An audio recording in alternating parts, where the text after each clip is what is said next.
Good day, everyone. Good day. It is a great honor to stand before you today. Um, my name is Linda Komene.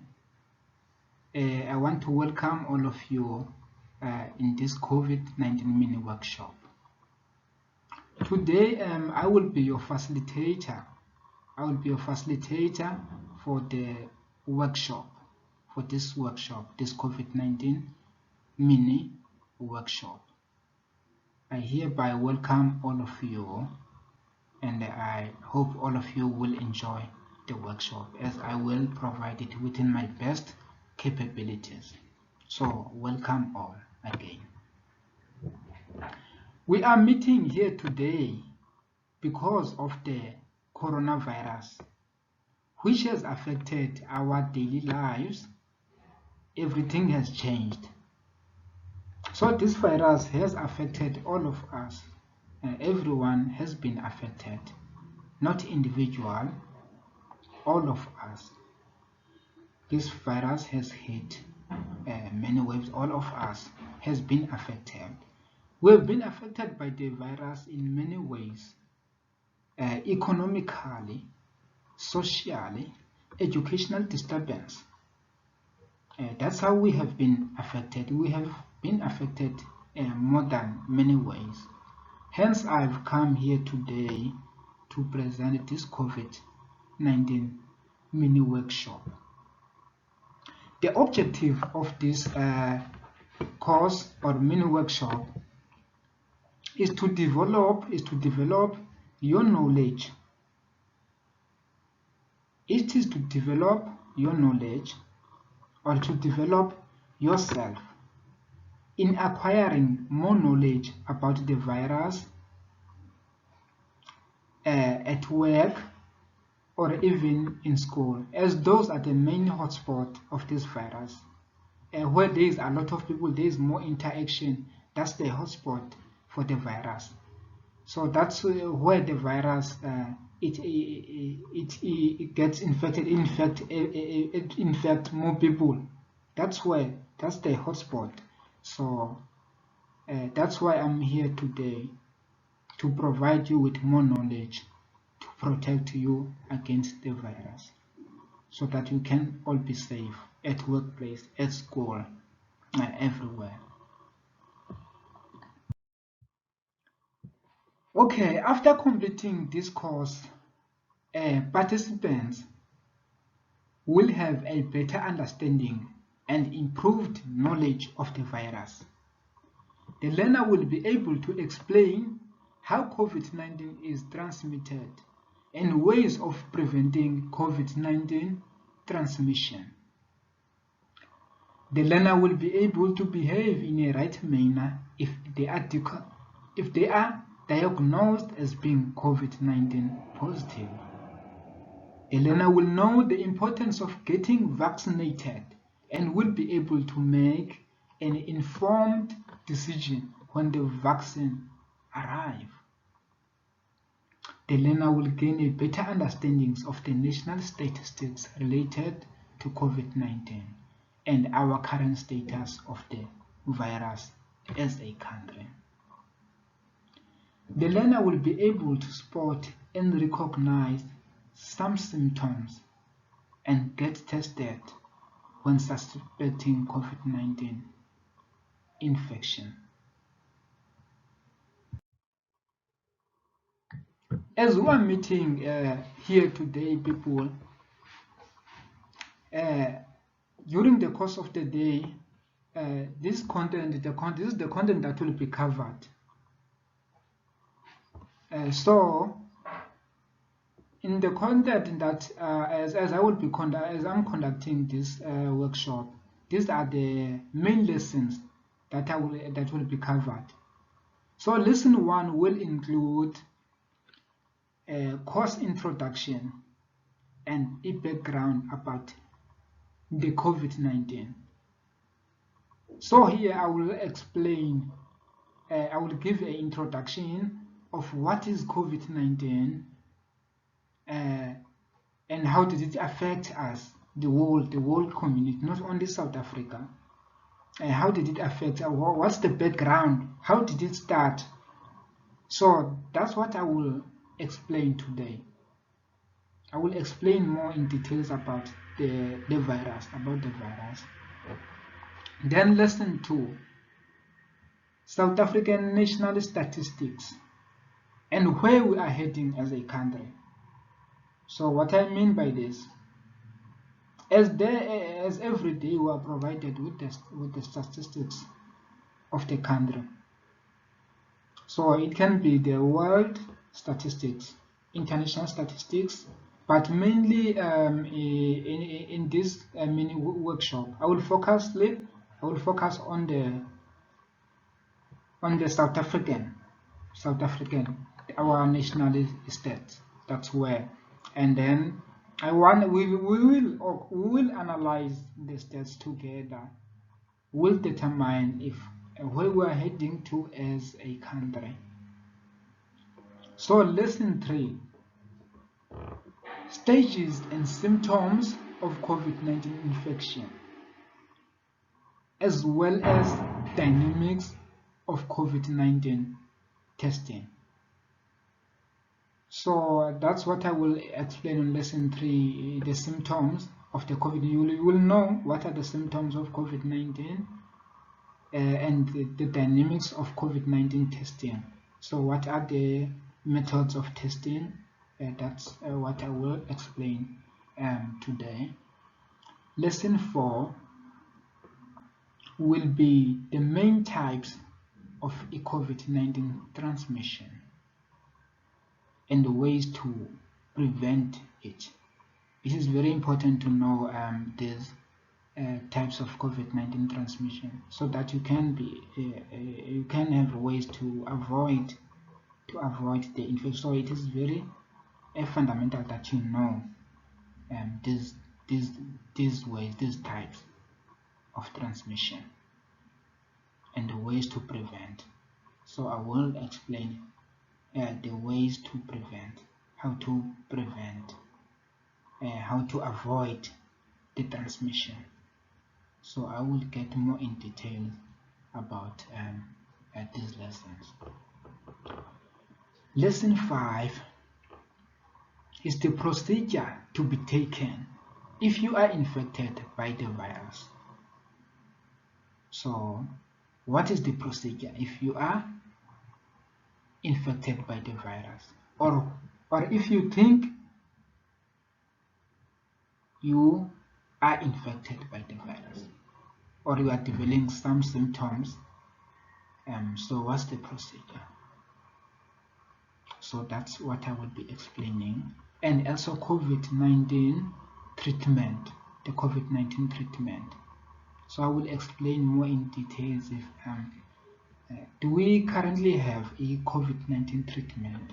What's the best way to treat COVID-19? The vaccine, that's where I will explain everything about the vaccine, whether there is a vaccine or what. So that's what I will be explaining. So after this workshop, there will be an assessment. You will be assessed in terms of the class test. You will be assessed to show your capability, your understanding, your insight, the knowledge that I've presented today. You will also, after this workshop, be given a learner feedback form. In the learner feedback form, there will be questions asking you on what you've learned on the course of the day, during the course of the day, what you've learned, and you will also give suggestion there if what could have been done better. So you will be given a question in that learner feedback form. You will be required to be realistic, to answer the learner feedback form in a correct way, in an honest way, that will enable us or me in future to present the course in a clear and efficient manner. So That will be the content that will be covered today. So lesson 1 is the introduction and background about the COVID-19. The COVID-19 pandemic is a global and a societal emergency. Government around the world has been trying to minimize human casualties and undertook measures that can fight against the deadly virus. On top of that, the World Health Organization instructed national government everywhere to adopt a whole-of-government and a whole-of-society approach in responding to the COVID-19 pandemic. But this strategy has drawbacks and cannot comprehensively fight COVID-19 alone. This requires intersectoral collaboration between health sectors, business, and individual. So this means that in order to be able to fight this so-called virus, COVID-19, there must be intersectoral collaboration among us, among the government institutions. They have to intersectoral collaborations means working together. So these organizations, they need each other in order to fight this virus. Remember that we all need each other in this time of the COVID-19. We all need each other. So that's where the intersectoral collaboration gets in. So there must be intersectoral collaboration among all of us, between the government departments, the private sector and the public sector. They must work together in order to fight this virus. So that's where the intersectoral collaboration gets in. Hopkins defines coronavirus as type of viruses. There are many kinds and some cause disease. A coronavirus identified in 2019, SARS-CoV-2, has caused a pandemic of respiratory illness called COVID-19. What is COVID-19? The World Health Organization defined coronavirus as a large group of viruses that are common among animals, and some can be transmitted from animals to humans. In humans, several coronavirus are known to cause a respiratory infection, ranging from the common cold to more severe disease. The most commonly recently discovered coronavirus disease, COVID-19. It is usually compared to the flu, but it is much dangerous than as it is much more contagious and it spreads way faster than the flu. So this virus, it acts like a flu. You might think that you have a flu, but it may happen that it's the virus. So especially this time, as in South Africa now, it's winter time. So some people may be confused. They might think when they have flu, they might think it's a virus, or they may also think that it's just a flu. So, but the most important thing is to always check yourself. Just to be sure. If you are experiencing some kind of symptoms, just to be sure, take care of it. Now I'm explaining the background about the virus and where it originated. So I will explain here. According to Cole and Dole, the world is fighting a global war against a new discovered strain of coronavirus.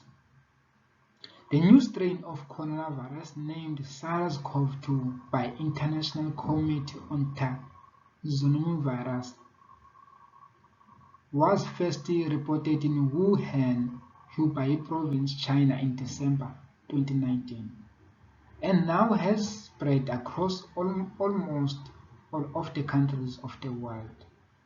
The disease caused by SARS-CoV-2 infection was named COVID-19, short version of coronavirus disease 2019, previously known as 2019 novel coronavirus by the World Health Organization. The virus has genetic similarity to the SARS-CoV virus, which was responsible for the severe response syndrome epidemic in 2000. Okay. Coley and Dole stated that the coronavirus infection not only has caused disease and health, but also affected almost every aspect of human life. It has resulted in the disruption of the daily lives, with cities under lockdown, with many international sporting events, social events, marriage, and other ceremonies being postponed or cancelled, triggering a global economic crisis. Almost every industry has been affected throughout the world. Stock markets have crashed, airlines, the hospitality industry, and the travel and tourism sector have been crippled. It's also led to widespread job losses across sectors. The world was not ready to face such a crisis of such proportions. Lessons from the past were not heeded, and the warning signs were not taken seriously enough. Healthcare Aid Direct. They are trying their best to fight against the deadly virus with legally protective gear and are falling prey to the virus in alarming state. So people, that's the problem that we are experiencing. That's how the virus started. So it started from Wuhan in China on 31 December 2019. So the World Health Organization reported a cluster of pneumonia cases at Wuhan City, China. So now we'll focus on the basic terminology. So as you know about this virus, as you've heard more often about the coronavirus, you will often come across with some of the terminologies, basic terminology. So this terminology, it is important to understand them. It is important to understand and to know all of them. So this coronavirus has given education. Now we've come many words, across many words, some of them scientific words. We've come across with many terminologies. So today I'm providing this basic terminology so that we'll have any understanding of these words, because these are the words that we will come across many times. So outbreak is when the infection disease remains localized to a smaller geographical area. It is called an outbreak. Any outbreak carries more or less the same significance as an epidemic. So there is a difference between, now I will tell you epidemic and about pandemic. So there is a difference between the two words, epidemic and pandemic. Any epidemic means any increase, often sudden, in the number of cases of any infection disease above what is normally expected in a population at a given area in a specified time period. Pandemic, any epidemic that spread over several countries or continents, usually affecting a large number of people. It is called a pandemic. E.g., coronavirus infection may be called an outbreak when it was localized in the city of Wuhan, China. It turned into epidemic when it spread rapidly, involved the majority, several cities of China. However, it took forms of pandemic when it crossed the borders of China, spread in several other countries and affected a huge population. So now that's when it is called a pandemic. Because a pandemic, we as South Africans were also affected. Many countries have been affected. So it's a COVID-19 pandemic because it has come out of or across the borders. So it has affected many people. That's why it's referred to as a pandemic. Immunity. Immunity means the development of resistance against any infectious agent. When immunity is developed by natural infection or by vaccination, it is known as active immunity. When immunity is transferred from mother to fetus or by injection or specific protective antibodies, it is known as passive immunity. Herd immunity refers to a proportion of individuals who have immunity against a specific disease-causing agent. Now I'm explaining sporadic, endemic, and a hyperendemic. In terms of frequency of occurrences, a disease or infection can be called sporadic, endemic, and hyperendemic. So you can see these words, they are rhyming. It's a rhyme: sporadic, endemic, and hyperendemic. These are the scientific words, Latin words. So a disease that occurs infrequently and irregular is called sporadic, whereas disease or infection agent that remains present in a population within geographic constant is called endemic, and it becomes hyperendemic if the occurrence of the virus becomes high and persistent in a population. Incubation period. There is a time interval between the exposure of suspected host, a person or animal, to any infection agent, virus, bacteria, protozoa, etc., and the appearance of the first signs or clinical symptoms of the disease in that host. This time period is referred to as the incubation period of a disease. According to the World Health Organization, the incubation period for COVID-19 ranges from 1 to 14 days,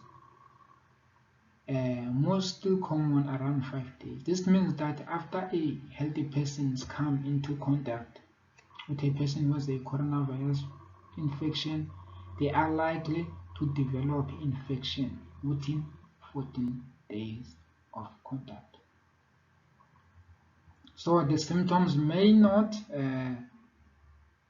appear or show soon when you've been close contact with someone with COVID-19. So the given period, estimately it's 1 to 14 days before the symptoms can start showing. Case fatality rate is another important aspect of any epidemic or pandemic. It is in the proportion of deaths in relation to the number and reported cases of a disease. The number of affected people by a disease within a specified time. I'm not sure if you understand correctly. Let me repeat again. Case fatality rate. The case fatality rate is another important aspect of any epidemic or pandemic. It is the proportion of deaths in relation to the number of reported cases of a disease, number of affected people by a disease within a specified time. So this is referring more on deaths, the number of people that are dying from the COVID-19, the number of cases that are reported, and the deaths. So that's what is referred as a case fatality rate. Now I'll be discussing the COVID-19 statistics in South Africa. I'm referring to only our national statistics. I'm not referring to another countries, so I'm only discussing the COVID-19 statistics in South Africa. When you look when the COVID-19 started on 2021, now we are on 2021, but the first case here in South Africa was reported on 2020 around February. A man and his wife, they visited Italy, so they come with this COVID-19.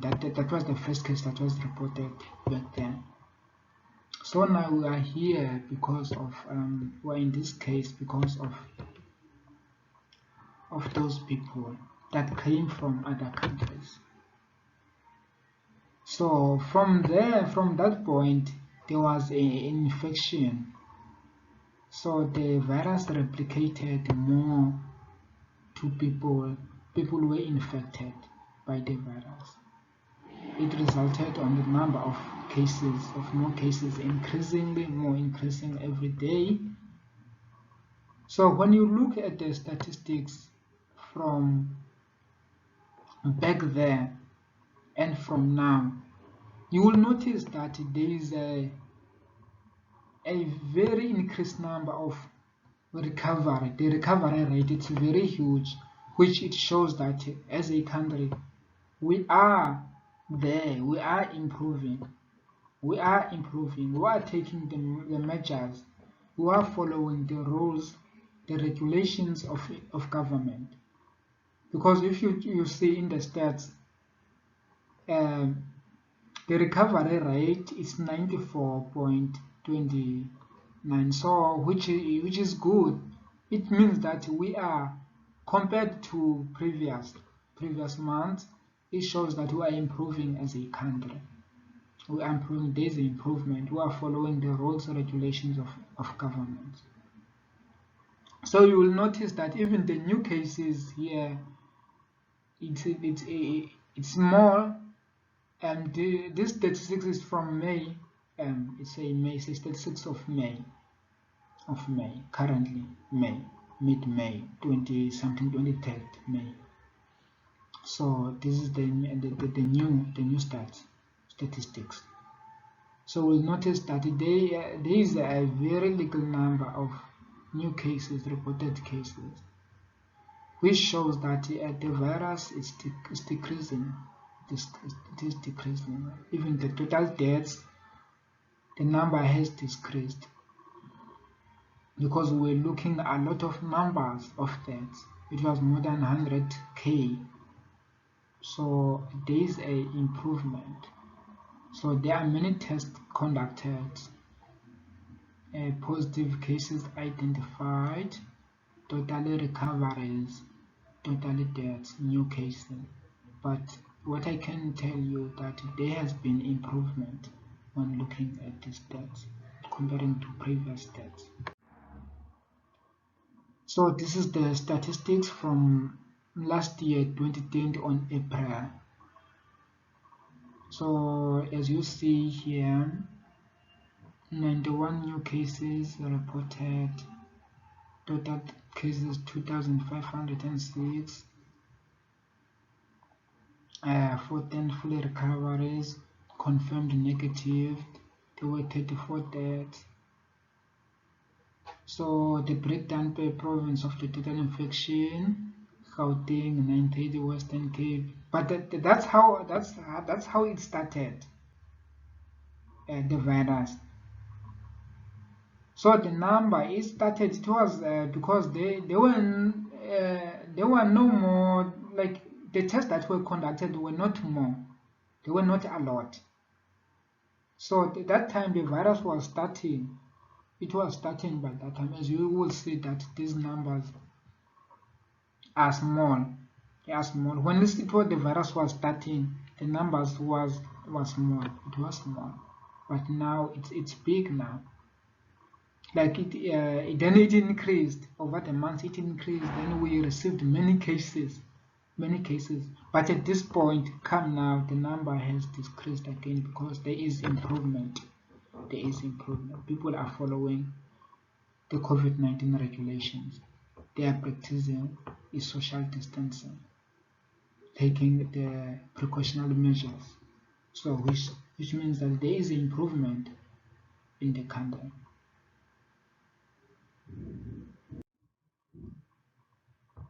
So this is also the statistics, which shows total deaths, total recoveries, active cases. So lesson 3 is the stages and symptoms of a COVID-19 infection, as well as dynamics of COVID-19 testing. So now we will be looking at the symptoms of the virus, as it is more important to identify the symptoms. It is very important to identify the symptoms, so that you will know when to get tested, to test, and you will know what to do. So it is very important.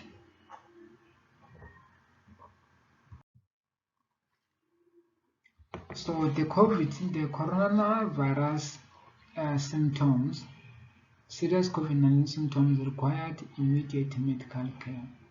If you develop any of these symptoms, call your healthcare provider or first medical care. This is not an exhausting list. These are the most common symptoms of a. This is not an exhausting. These are the most common symptoms of serious illness. But you can get very sick with other symptoms. If you have any question, call or help immediate.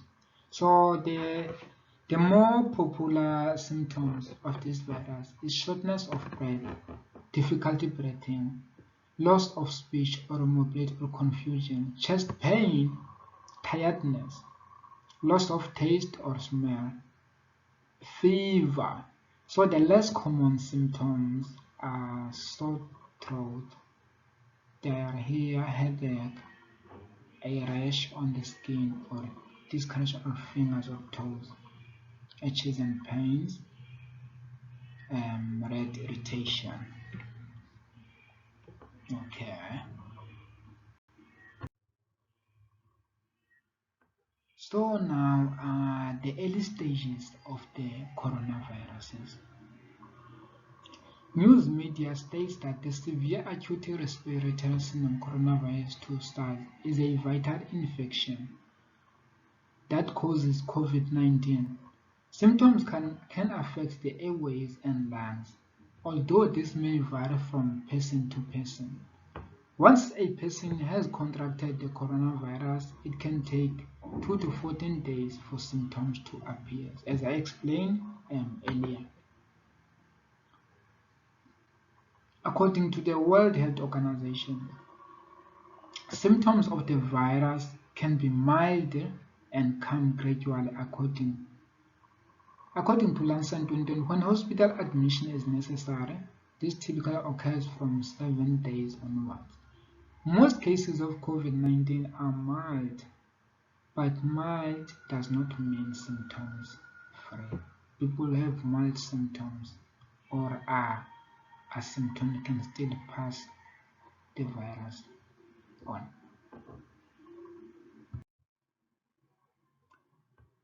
Asymptomatic or unknown versus mild. So now here I will explain the difference between the two when they are asymptomatic or unknown or mild. So asymptomatic, it means that some people who have COVID-19 are asymptomatic. This means that they do not have any known symptoms of COVID-19 or associated symptoms. A person who is asymptomatic might pass on the virus to others without even realizing. Anyone who has tested positive but is asymptomatic should continue social distancing. They should wear a closed face mask in a public space where it is difficult to adhere to social distancing rules. Anyone who had contact with someone who has tested positive, whether showing symptoms or not, should follow these rules because they may also have COVID-19 without realizing it. So, asymptomatic person, it means that you might have the virus but you may not show the symptoms. You may not have the symptoms, but the virus is there. You have it. It's within, it's into you. You have the virus. It means that you can pass the virus although you don't have the symptoms, you are not experiencing any symptoms. So some people are asymptomatic, and those people are dangerous. Asymptomatic because they don't feel anything, they don't get sick, they are not sick, they don't feel anything. They have the virus. They are just spreading it. They are spreading the virus. So if you have tested positive, but you don't feel like you have the virus, you don't have any symptoms, it is very important to protect others because there are people who are at risk here, who are at risk. This virus may kill them, it can kill them, they may be hospitalized. So it is very important to take care of each other. So now it's mild, mild according to headline. Around 80% of people who get COVID-19 will likely experience mild symptoms. While this may risk erosion to some, that's exactly why the infection is such a threat. Before you even realize you are sick, you could easily pass it on to people who have greater chance of developing complications, being hospitalized or dying from COVID-19. New variants of the virus may also increase the risk of transmitting the disease, and that's mild. The most common symptoms of a mild to moderate cases are it's a fever, fatigue, a cough. So, and then these are the less common symptoms, which include sore throat, headache, nasal congestion, malaise, muscle aches, gastrointestinal issues such as diarrhea, nausea, or vomiting. Okay. Now, it's critical or severe stage of COVID-19. I will be discussing the severe stage, as here in this lessons we are discussing the stages of the virus. Some people are more likely than others to become severely ill. Severely ill means that a person with COVID-19 may need hospitalization, intensive care, a ventilator to help them breathe, or they may even die. People at increased risk and those who live or visit with them need to take precautions to protect themselves from getting COVID-19. Severely, COVID-19 may be associated with dyspnea, hypoxia, or greater than 50% lung involved on imaging. Critically, COVID-19 may be associated with respiratory failure, acute respiratory distress syndrome, ARDS, sepsis and septic shock, cardiomyopathy and arrhythmia, acute kidney injury, and complications of prolonged hospitalization. According to Medical News 2020, most people only seek medical care if they have severe symptoms, and some may not notice any symptoms at all.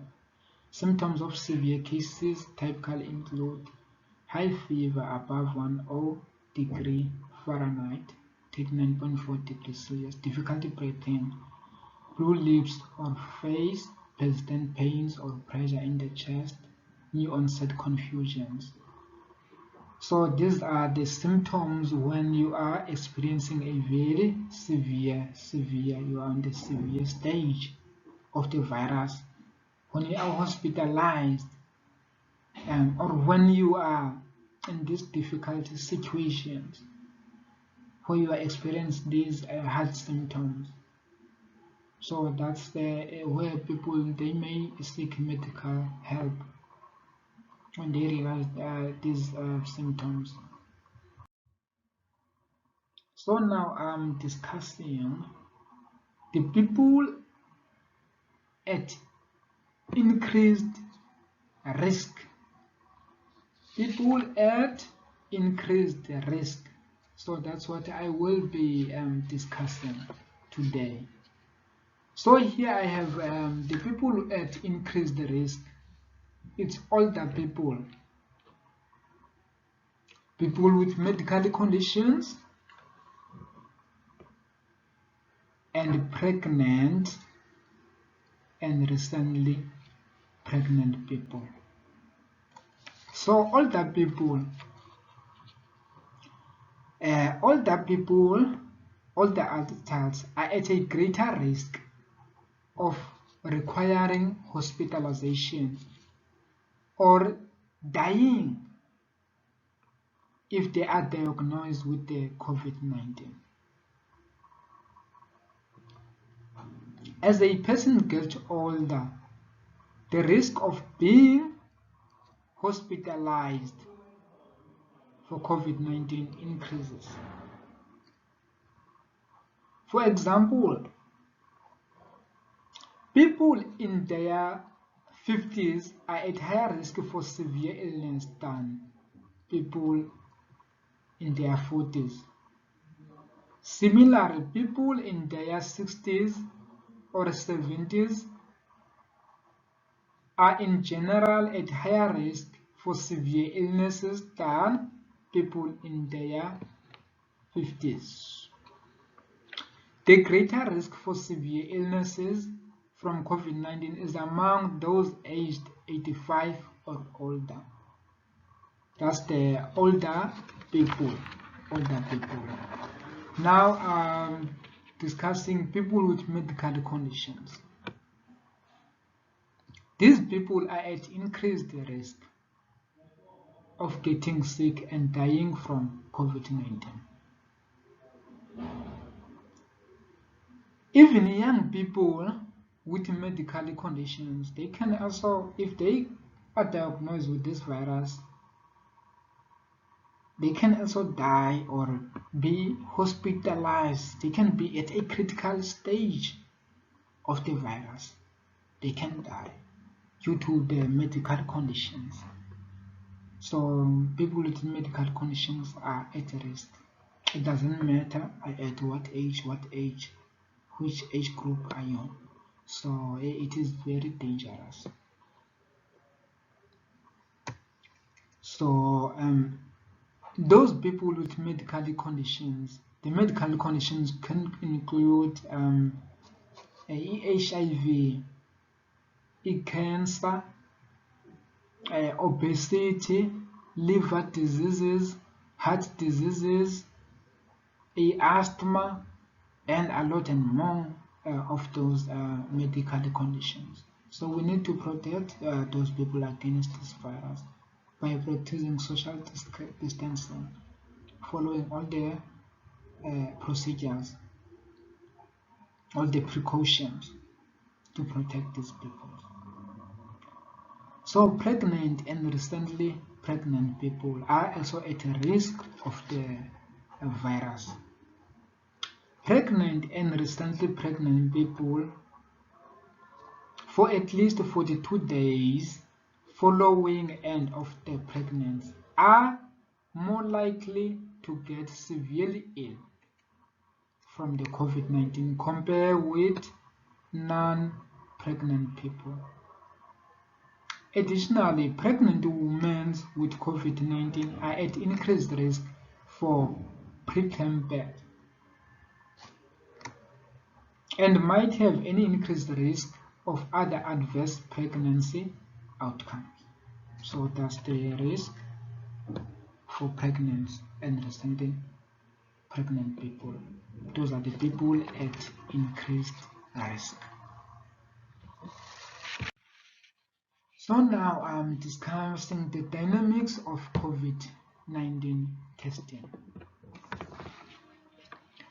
Testing is critically important to reduce the spread of COVID-19. If one has symptoms associated with COVID-19, should quarantine and get tested.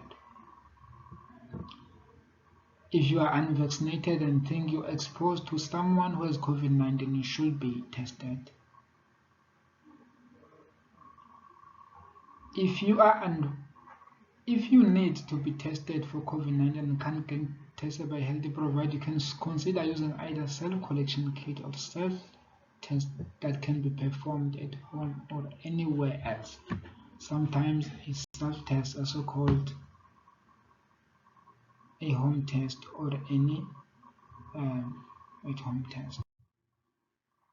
So these are the dynamics of COVID-19 testing, and I will explain. They are as follows. The current testing standards.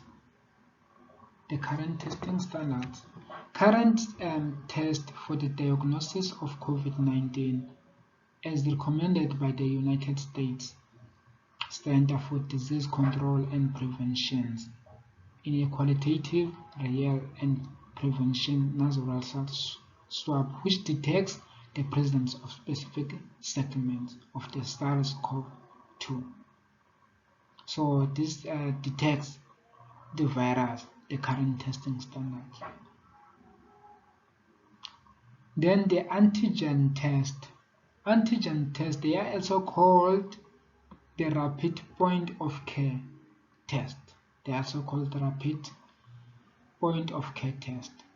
They detect whether a person has contracted the COVID-19. This is particularly important in the context of the second wave of the COVID-19 infection that are constantly currently experiencing. Quickly access to the testing is critical to identifying people who have controlled the disease and directing them to self-isolate and focus on their healthcare needs while preventing the spread of the infection. Then we have antigen testing for COVID-19 in South Africa. The best way to test for COVID-19 is through a PRC test. However, a second kind of test called antigen test provides a faster, relatively, and cheap and important alternative form of testing in very specific context. So those are the dynamics of COVID-19 testing. Those are the dynamics. of COVID-19. So I'm discussing the last one, which is PRC. That's polymerase chain reaction test. So the gold standard for testing, as it is the most sensitive, high chance of picking up any infection when it is present in your body. Results take from 24 to 48 hours, but may be longer in cases where the widespread community outbreak of infection with high numbers of people requesting testing.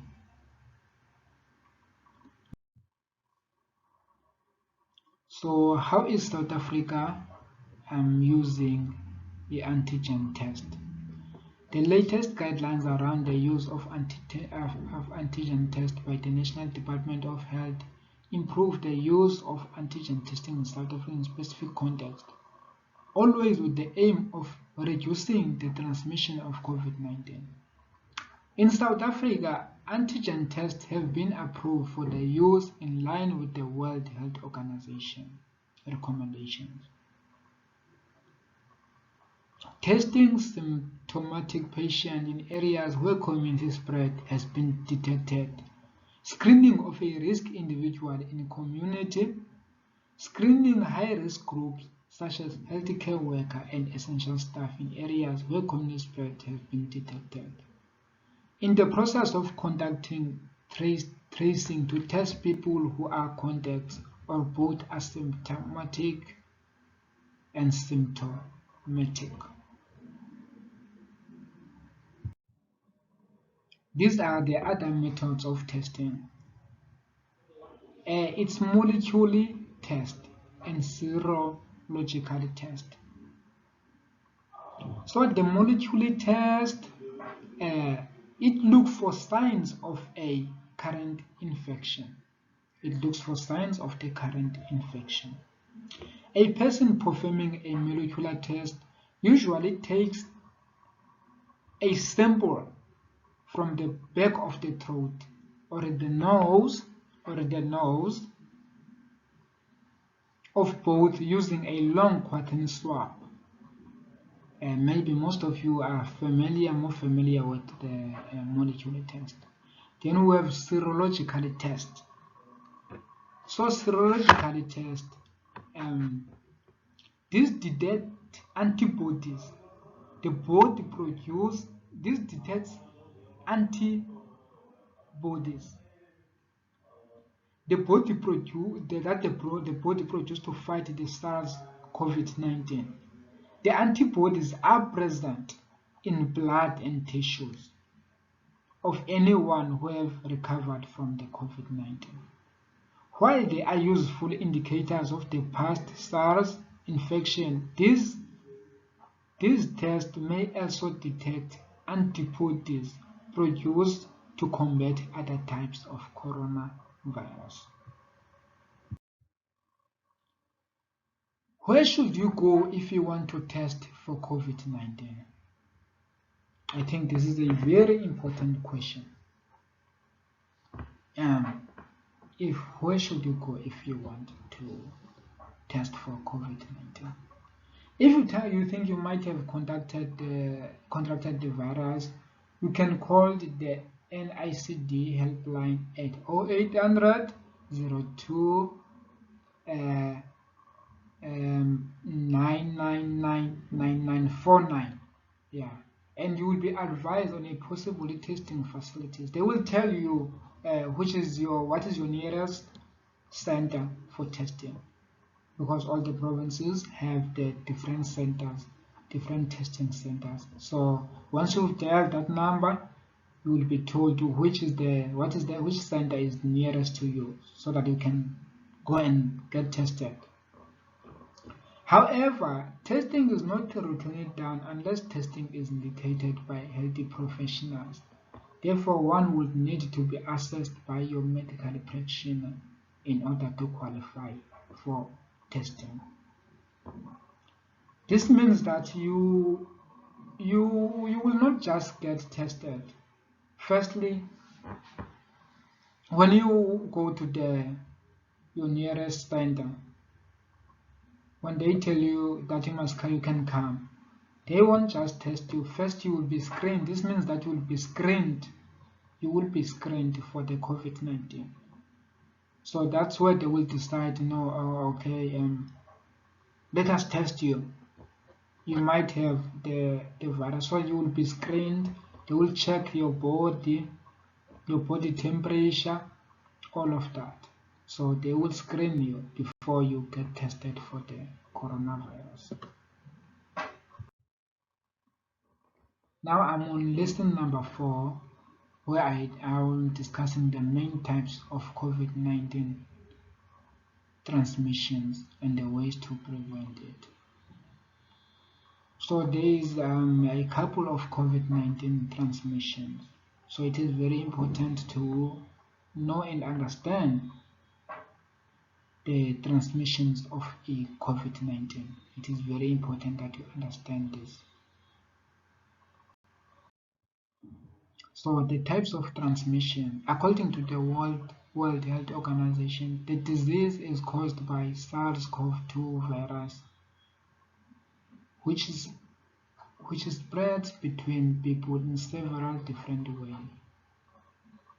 The virus can spread from an infected person's mouth or nose in smaller liquid particles when they cough, sneeze, speak, sing, or breathe. These particles range from large respiratory droplets to smaller aerosols. World Health Organization states that the current evidence suggests that the virus spreads mainly between people who are in close contact with each other, typically with 1 meter short range. A person can be infected when aerosols or droplets containing the virus are inhaled or come directly into contact with the eyes, nose, or mouth. The virus can also spread in purely ventilated and crowded indoor settings where people tend to spend longer periods of time. This is because aerosols remain suspended in the air or travel further than 1 meter long range. Can someone spread the virus even if they don't have symptoms? The World Health Organization suggests that your risk for contracting the novel coronavirus from someone who isn't showing any symptoms is very low, but it is possible that someone with the virus infection could transmit to others even if they don't really know that they are sick. According to CDC, a person who has contracted the virus is most contagious when they are showing symptoms, and that when they are most likely to transmit the virus. Someone may be able to pass on the virus even before they start to show the symptoms of the disease itself. The symptoms may take anywhere from 2 to 14 days to show up after exposure of the virus. Although rare, that there have been cases where someone has spread the novel virus even if they didn't have symptoms of COVID-19. Okay, how to protect yourself against the virus. This is how you can protect yourself against the virus. Stand back and try to stay clear of people who are coughing or sneezing. Wash your hands frequently with soap and water for at least 20 seconds every time. Use alcohol-based hand sanitizer. If you don't have access to soap and water, avoid touching your face. You can easily transmit the virus from your hands to your mouth, nose, or eyes without even realizing it. Always practice social distancing. Wear a mask in public spaces or when interacting with other people. So this is how you protect yourself against the virus. It is important, ladies and gentlemen, to make note of this. ways on how to protect yourself against the virus. So, lesson 5. The procedures to be taken when infected by the virus, or when you think you might have been infected. So, what should I do if I have COVID-19 symptoms? Stay at home and call your local health service. Don't visit a clinic. They will tell you if you need to take a COVID-19 test and how to do it. The people you live with also need to stay home for at least 14 days from when your symptoms have started. Avoid close contact with others in your household. Try to stay at least 1 meter away. If you live with someone more vulnerable, try to arrange for them to stay elsewhere. Ask friends or neighbors to leave supplies outside your house. Mild symptoms can be managed with resting, drinking liquids, and paracetamol.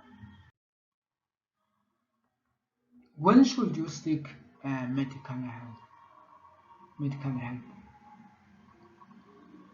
If your symptoms are worsening or have not improved after 7 days, if you become confused or have difficulty concentrating, if you develop a new fever or fever returns, if you develop chest pains, if you are diabetic and your sugar level is very high, if your breathing becomes difficult and the number of breaths you take in 1 minute respiratory rate is more than 25, if your oxygen level on the pulse oximeter is lower than 92%.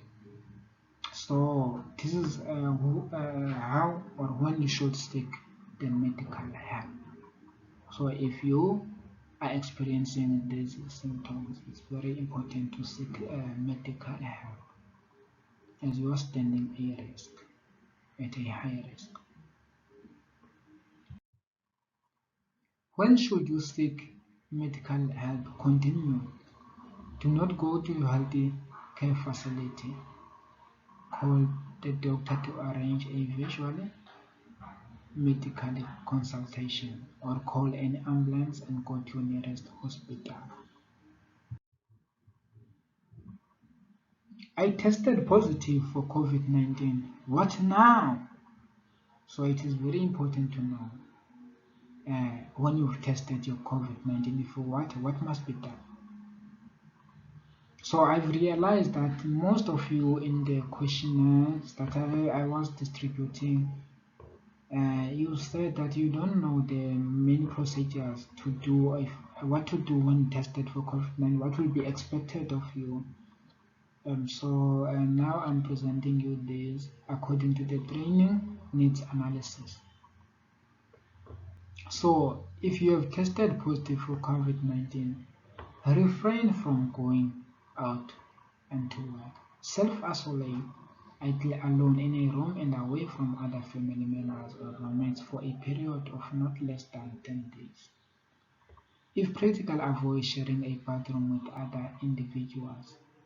If you have to share a bathroom with others, be mindful to clean commonly touched surfaces after every use to minimize the risk of infection.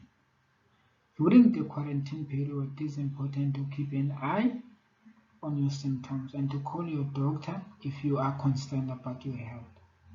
Serious symptoms include shortness of breath or struggling to breathe. If these symptoms persist, you should seek immediate medical attention at a hospital facility. For those living in their own, ask family or friends to assist you with grocery shopping or make use of online delivery services for quickly and a convenient grocery delivery. Those who share accommodation in hotels, university residence, or similar with communal bathrooms and living areas should remain in their room and only leave when necessary. So now these are the guidelines to manage mild COVID-19 at home. So this is how you can manage the mild COVID-19 symptoms at home.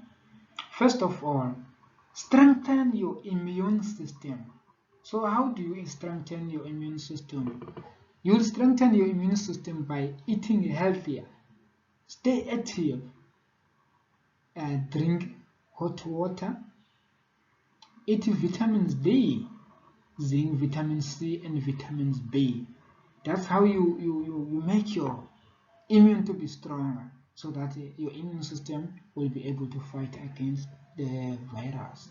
And use cold and flu remedies to relieve the symptoms. So what are those flu remedies to relieve the symptoms? It is to drink warm honey and lemon water, or use lozenges to relieve sore throat. Gargle with warm water and salt twice daily. Traditional remedies known for their anti-inflammatory properties, including black seed, turmeric, ginger, and other natural substances that are not harmful, are also encouraged to be used to manage the COVID-19 symptoms. So now I am on lesson 6, which is COVID-19 treatment. What is the COVID-19 treatment? Do we have a COVID-19 treatment? Has been the vaccine already developed, already made out to the people to be used? So these are the questions that I will be answering today. And I think those are the questions that you want to hear. I think you are seeking answers around these questions.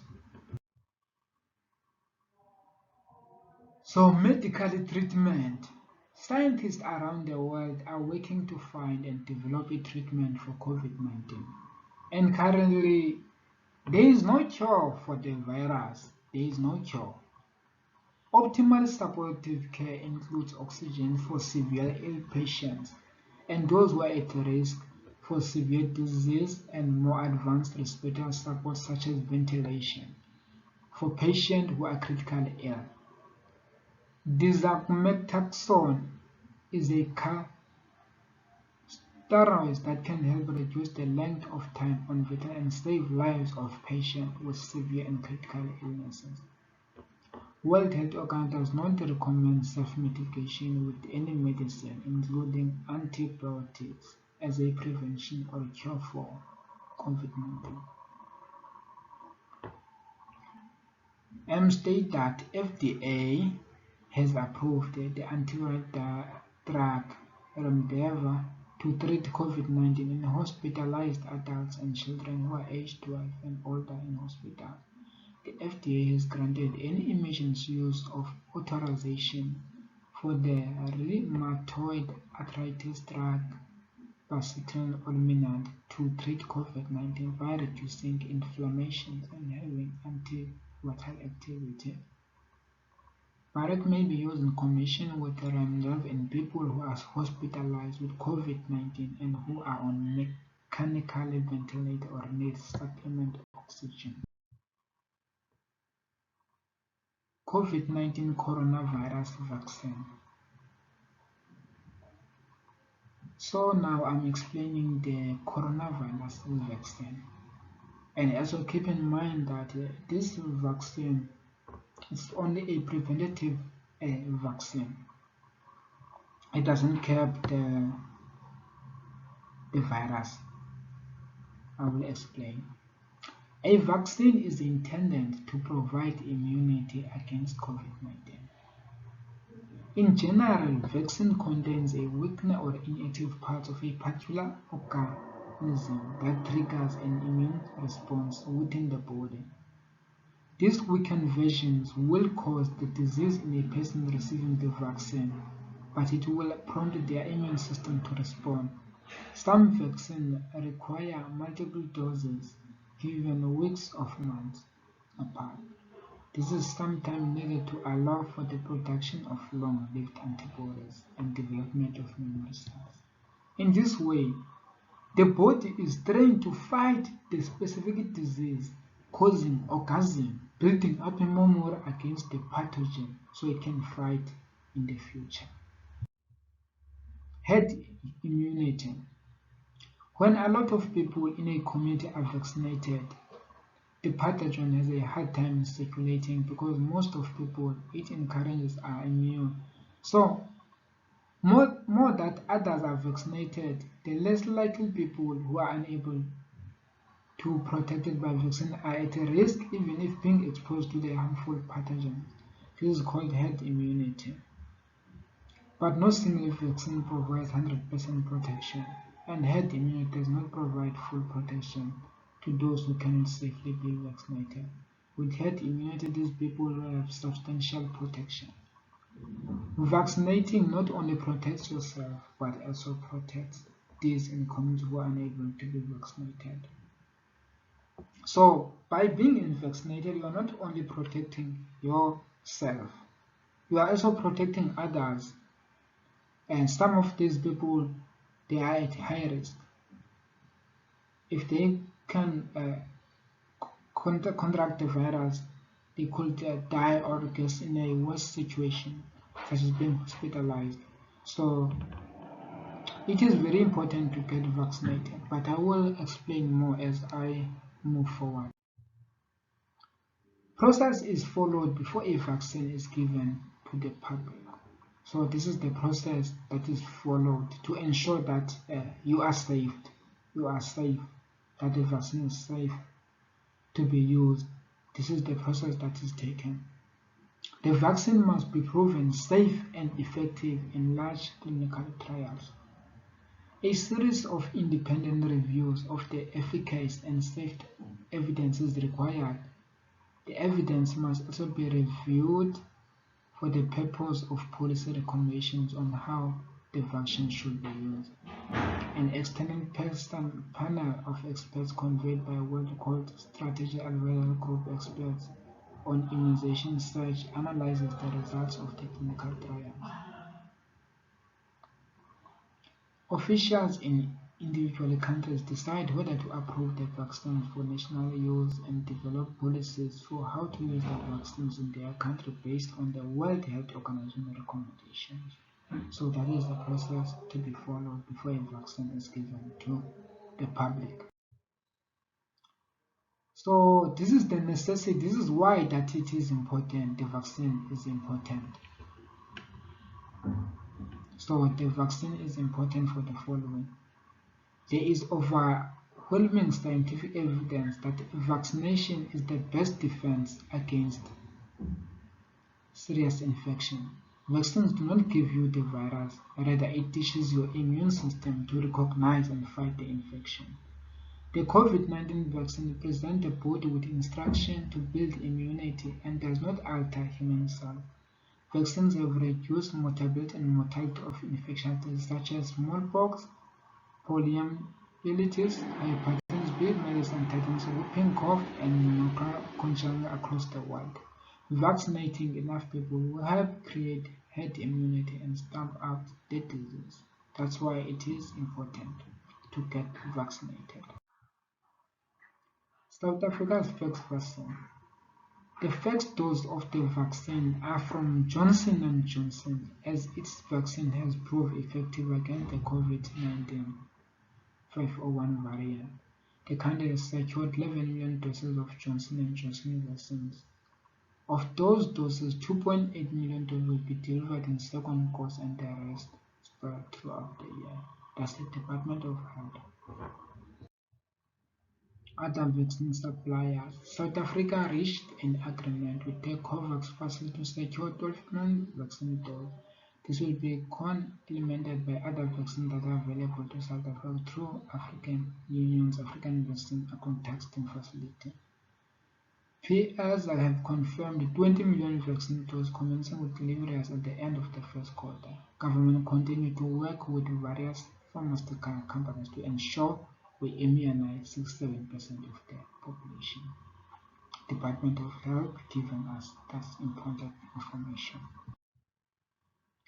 In conclusion, I will say that SARS-CoV SARS-CoV-2 or COVID-19, it is a new virus, and doctors still do not understand how it spreads, how it survives on the surface, and how it affects people. Cases of COVID-19 range from asymptomatic to critical, and in some instances they can lead to organ failure and death. Without more data, the safest strategy is to assume that the COVID-19 is potentially deadly and spread easily, and that people without symptoms can transmit it. To slow the spread and reduce the death rate, people should minimize social contact, stay at home as much as possible, and wash their hands frequently. Ladies and gentlemen, that's it for today, and thank you very much. The next step now is that I will give you the assessment. The assessment will be in terms of the class test and also the learner feedback form to tell me and my team if how was the presentation, the COVID-19 workshop, how was it presented to you? Are you satisfied? Or so that will be our next step. Thank you very much for coming to the COVID-19 mini workshop. Thank you very much. Hope you've learned all the best. Stay safe, and practice social distancing. Wash hands more regularly, and always practice social distancing. Sanitize. Keep on sanitizing. Oh, thank you, people. Okay, bye.